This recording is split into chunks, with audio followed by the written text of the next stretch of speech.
So, hello everybody. Is everything on? Or is everything functioning? Awesome. So thank you, Michael, for that amazing introduction. I feel like he took the words right out of my mouth. I don't even need to give a talk anymore, actually. But yeah, he's absolutely right. My name is Raquel Murray, and I was one of you. I took a quick tour around the posters that were up earlier today, and I was astonished by the things that you guys are doing. I'm so proud to be from this university and looking at the research that you guys are doing. It's awesome. So I guess without further ado, I'll give you an introduction to myself. I'll tell a little bit of my story. And I'll tell you why I have a different title than what you see on the posters. I'll give you a small introduction to bloodstain pattern analysis, which is the field that I am passionate about. I'll give you a look at the experiments I did as an undergraduate and as a master's student, the model that I developed, a few of the results, but most importantly, why research is important, why what you're doing is important, and it matters. So, like I said, I did my undergraduate here in physics. I started in forensics, actually, and this was before Dexter and CSI. Okay, so I didn't copy these guys. I came into forensics, and I loved everything about it. And then as I moved on into the program, so I looked down the course outline. I saw that there was a lot of biology and a lot of chemistry. And by that time, I had really liked physics. I got through first year physics, and I was like, this is what I'd love to do. So I switched over in second year to physics, and it was probably one of the best decisions I ever made. Not to knock forensics. Forensics is awesome, but I do love physics. And so as I got towards third year, I figured at that point in my life I was going towards a career in nuclear or in power or something like that. That seemed to be the trend for physicists at the time. And so I thought, okay, I'm going to try to, I was, like Michael was saying, I was looking to get a job. I was going to finish my degree and get a job right away. That wasn't the case, actually. By third year, I had applied to get a summer research job with Dr. Franco Gaspari. And he introduced me to the problem that I'm going to talk to you about, which is modeling blood droplet flight. And it's been an awesome adventure going through this. That's why it's called Adventures of a Physicist. Going through this with Dr. Franco Gaspari, there's Dr. David Aurelio, who's my supervisor in my master's, along with Dr. Faisal Qureshi, and I also collaborated with a PhD candidate in computer science, Luis Arabeitia. They all deserve acknowledgement in this research, so I'd start out with that. But what I'm going to talk to you about is computational and laboratory investigations of a model of blood droplet flight for forensic applications. So when we're looking at this massive tree of bloodstain pattern analysis, I do research on one small branch. There's a lot of aspects in bloodstain pattern analysis, and one of them is investigating the flight of blood droplets as they emerge from a victim.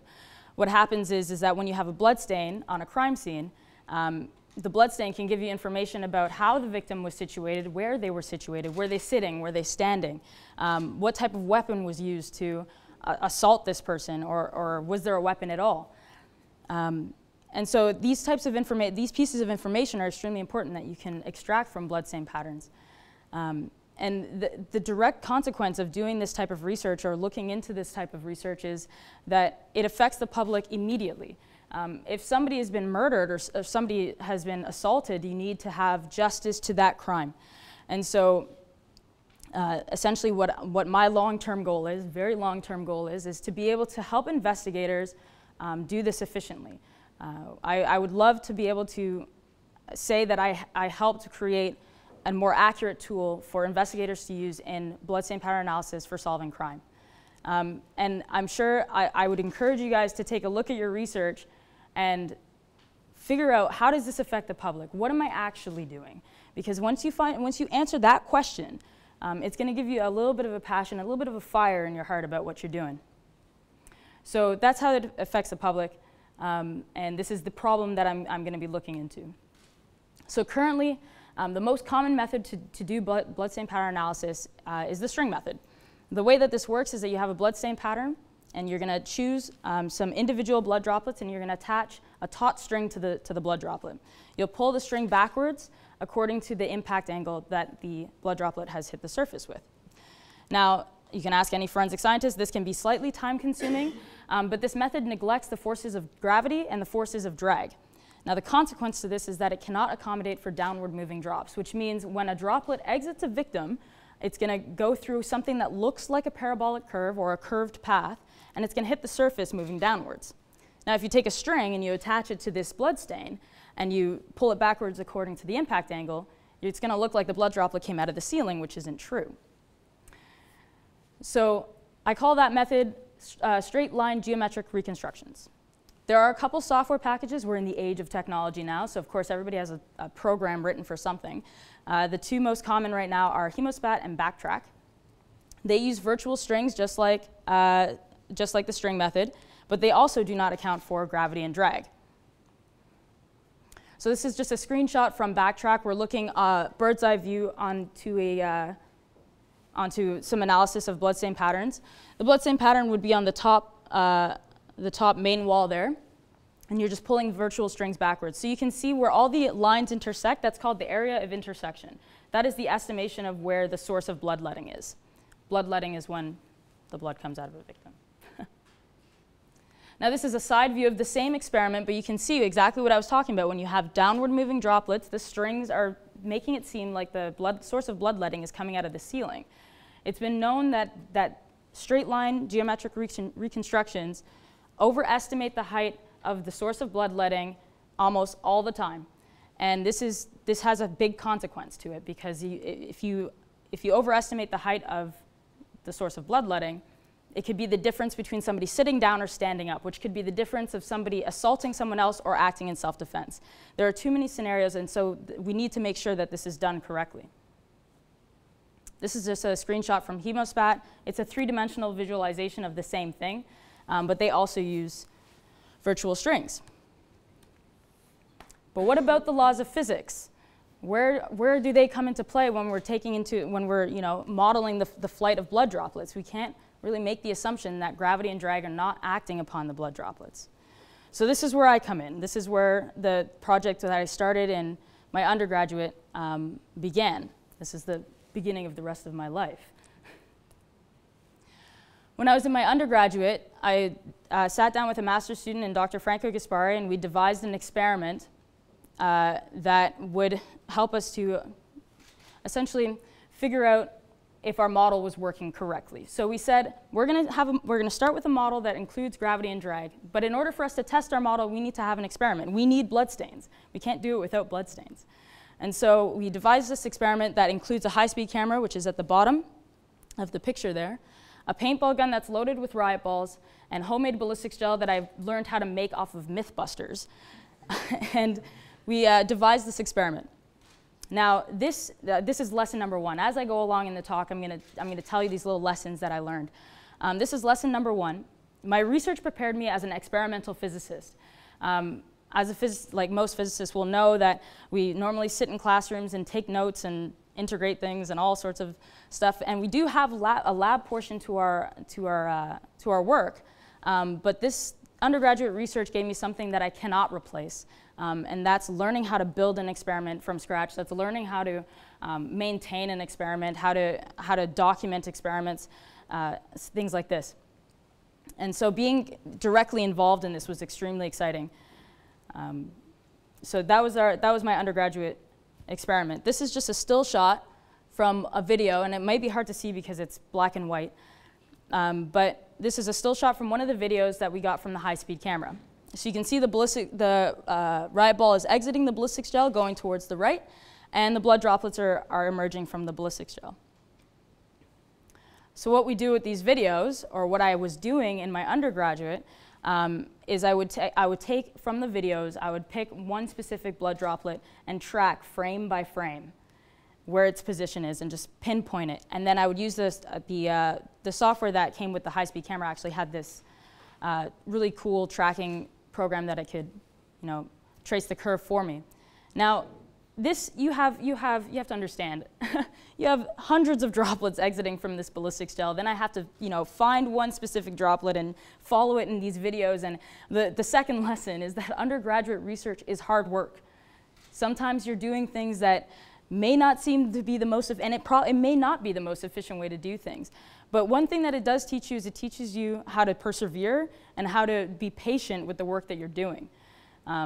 It's always a life lesson. So I was tracking these droplets by hand, and that was great fun. And we decided to use these tracked droplets and try to see if we can fit an equation to the trajectory of these droplets. And at the time, we were using the Verlet algorithm. Now, this is a very interesting part of my undergraduate research. When I started building these experiments and running them and all that fun stuff.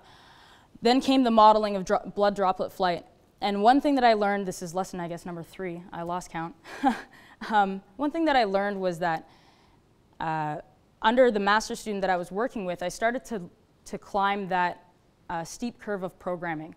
And I think this is probably one of the most valuable lessons that I learned in research, was actually sitting down and starting to teach myself how to program in C, which is a programming language. And so when I started to start thinking kind of like a programmer, which was kind of outside of my field of view, and start to write things down in algorithms or lines of code that could be more efficient than me doing things by hand, I started to widen my horizons on how I was thinking.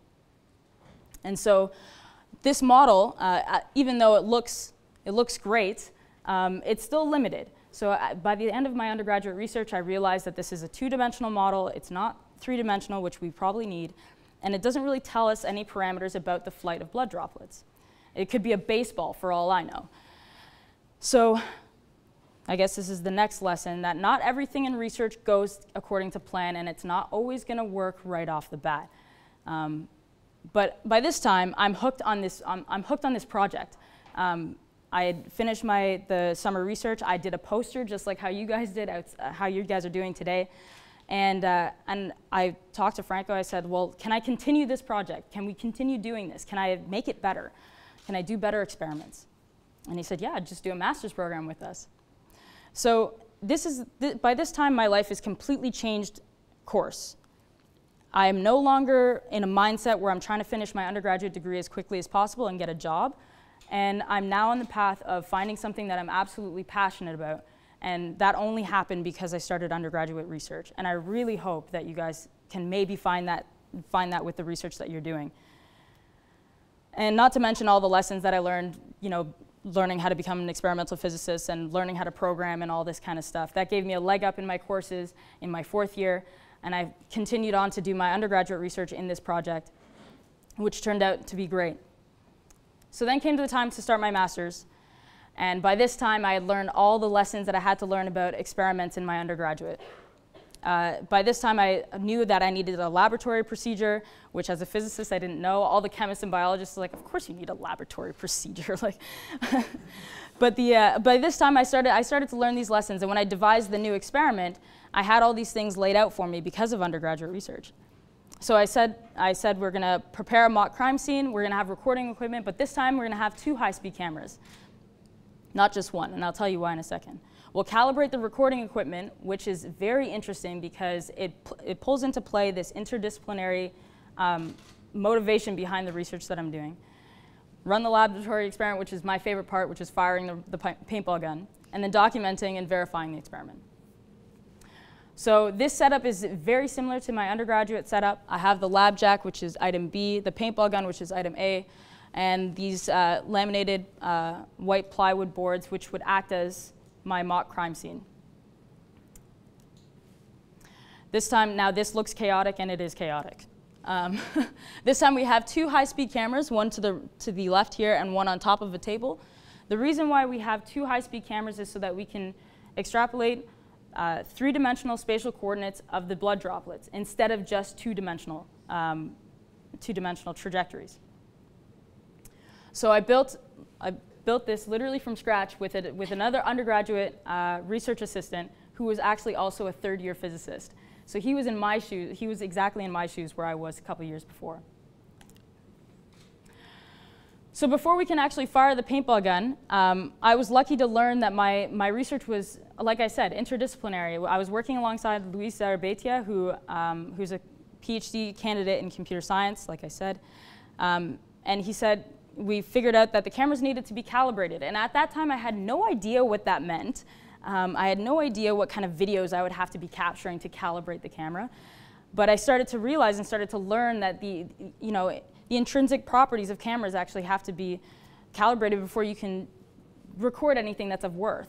And so we came up with these 3 videos: a moving checkerboard video, a moving laser dot video, and a dropping or a falling riot ball video. I'm not going to explain to you how these things work. I'm just going to show you the pictures. So in the top picture, that's me moving a checkerboard for calibration. The second two pictures is the laser dot video, which essentially I stand on a stool and I shine a laser into the mock crime scene. And the last one is a riot ball falling into the crime scene. So once we did the calibration, then we could, that was another lesson I had to learn, but once we did that, we could do the actual firing of the paintball gun. So I'm going to show you some really cool videos. Well, I think they're cool anyway. Where is it?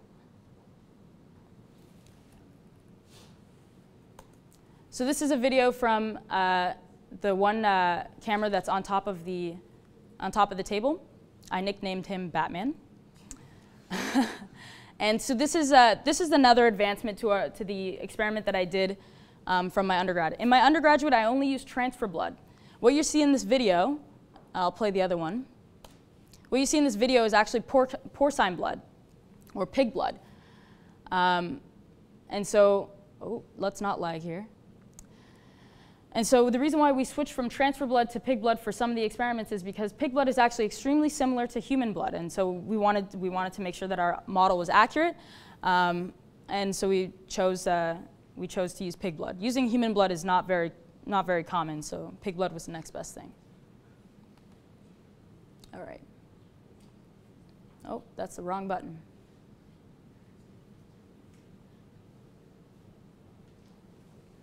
So once we had our videos, Luis Zarabetia, he worked some magic, did some computer science type things that I may not completely understand, but I'm sure I'm learning as we move along. But he basically takes the stereo videos, the synchronized videos, and he tracks the droplets. Now you have to understand how happy I was to find out that I would have a droplet tracker instead of having to track these things by hand. It was the best thing ever. So he did this for me, and he would send me the data from these trajectories, or he would send me the trajectories rather, and I could make a visualization of the trajectories. So this is just 3 axes. On the left-hand side, I'll talk about this guy mostly. It's pretty visual. On the left-hand side, you have the ballistics gel, and the red lines are just droplets, essentially. The thick green line is the path of the riot ball, and it's going from left to right. So once I have the droplets tracked in the videos, we document the experiment. We take pictures of the resulting blood stain, and we hope to use this later on to work on the inverse problem, which I'll talk about at the end. But this is another lesson in research, is that you have to think about how your research, how are you leaving your research for you to come back to later, or how are you leaving your research for the person who's going to pick up after you when you're gone. And so we were trying to figure out a good way to document all the data and ensure that things would be readable, or at least accessible by the people who come after us or me later on. And so we're still in the process of making sure that's very clean and concise, but we would take the pictures and they would be documented properly. Okay, so this is the part where I'm no longer an experimental physicist, now I'm a computational physicist. And we're looking to create a model that models the flight of these blood droplets when they're coming out of the ballistics gel. How we do this, and I'm not going to get too much into the math for this, but how we do this is we're taking one equation, or a set of ODE equations. We're giving them initial conditions about the blood droplets, and the ODE equation will produce a trajectory. Now, what we're trying to do with this ODE trajectory is fit it to one of the trajectories that we find in the videos. So you take one path from the video that I got from the droplet tracker, and we're going to fit another trajectory to it, and that should give us an estimation of the radius and the initial speed and the angles. So that's super important. From the radius and the initial speed, I can get the Reynolds number and the drag coefficient. So the first thing that we thought about when we sat down to use this model was, of course, gravity and drag have to be included in this model. This is just a free body diagram of our droplet, which is the red circle. Gravity will pull the droplet downwards, and the force of drag, or air resistance, will oppose the motion of direction. Oppose the direction of motion. So going from first year physics, and don't worry, it's not too scary. Going from first year physics, we start with Newton's second law. Essentially what equation 1 says is all the forces that are acting upon the droplet are equal to the force of drag plus the force of gravity. So when we chose a model for drag, which is equation 2, the force of drag includes the drag coefficient and the cross-sectional area of the droplet and the density of air. And equation 3, which is right here, is just gravity, negative mg, which is the mass times gravity. The last equation, this is probably the most important equation in our model, is when you put all these things together, and this is the equation that we're using to fit to the experimental path reconstructions. One more slide of math for you. So the objective function is what is, I'm just going to explain this to you. The objective function is is the way that we take the experimental path reconstruction and the ODE trajectory and we put them together. So we're fine-tuning the radius, we're fine-tuning the initial speed, and we're fine-tuning the angles of direction that the droplet is exiting the ballistics gel until these things match. That process is the objective function. We're trying to minimize that distance. Okay. So when we plot these things, the red dots that you see here are the experimental path reconstructions. That's from the droplet tracker. And the black line is my model. So that is an ODE, and when they're fitted together, essentially it's not just a pretty picture. What I get from this is that I get the radius and the initial speed, et cetera. We're not doing it for just one track. We're doing it for all of the tracks that are coming from the experiment. And so we have the black lines. You probably can't really see that well, actually, but you have the red dots, which are the experimental path reconstructions, or all the droplets that were tracked in the experiment. And then you have the black lines, which basically mean I have an equation for each droplet that was tracked in the video. Okay, that was a little bit long-winded.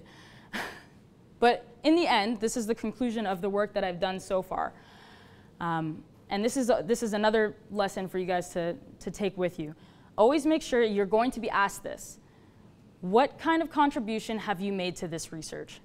You will be asked that. You probably will be asked that today. And it's good to list and know what exactly you've done and make sure that you have the lessons in your utility belt, if you're Batman, in your utility belt, and so that you can carry those with you for the rest of your life. Don't let the work that you've done for the past 4 months just slip away into wherever. Make sure you carry those lessons with you. So what have I done so far? I collected stereo video data, synchronized videos from the high-speed cameras of bloodletting events. The blood droplets were tracked by Luis Sarabaitia, and I used those trajectories to fit ODE-based trajectories to those droplets. All those droplets have equations. Because they all have equations, I have the initial speeds, directional angles, and the radius of those droplets. So what am I going to do in the future? In the future of my work, I'll be looking to do backwards integration. So remember at the beginning I said the whole point of this was to go to a blood stain and find out where it came from.